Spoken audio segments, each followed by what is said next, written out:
Hi guys, నమస్తే.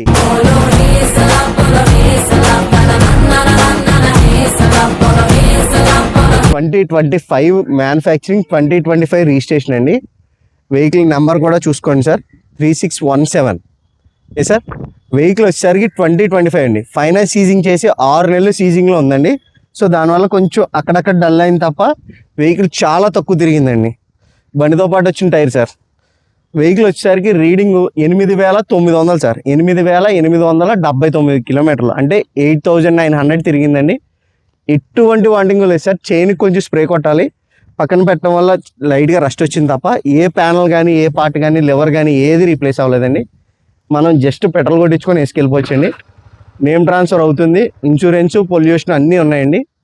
బండికి ఎటువంటి వాంటింగ్ లేదు సార్. వెనకాతల సీల్ టైర్ వేసానండి. వెనకాతల పాత టైర్ కూడా మీకు ఫోటో చూపిస్తానండి. ఏం జరిగింది, టైర్ ఎందుకు మార్చేవన్నా 8,000కి టైర్ అయిపోద్ది అని కూడా మీరు డౌట్ పడక్కర్లేదు.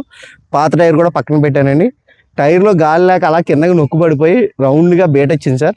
అందుకని కొత్త టైర్ వేసాను. 2 years వారంటీ కూడా ఉంటుందండి. బ్యాటరీ లైఫ్ కూడా బండితో పాటు వచ్చిందేనండి. ఇంజిన్ ఆయిల్ కానీ, కూలెంట్ కానీ, డిస్పాట్స్ కానీ ఏది మార్చుకోక్కర్లేదు సార్. సిగ్నల్ లైట్ కూడా బండితో పాటు వచ్చిందేనండి. ఏ పార్ట్ రీప్లేస్ అవ్వలేదు.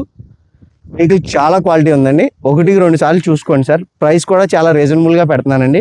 1,48,000 అండి, 1,48,000 పడుతుంది. నేమ్ ట్రాన్స్ఫర్ కూడా నేనే చేయించిస్తానండి. టోకెన్ వేసి మీకు టోకెన్ ఇస్తాను. మీది ఏ డిస్ట్రిక్ట్ అయితే ఆ డిస్ట్రిక్ట్కి వెళ్ళి మీరు టోకెన్ వేసుకొని మీ పేరు మీద మార్చుకోవచ్చండి. 1 weekలో రిజిస్ట్రేషన్ అయిపోతుందండి.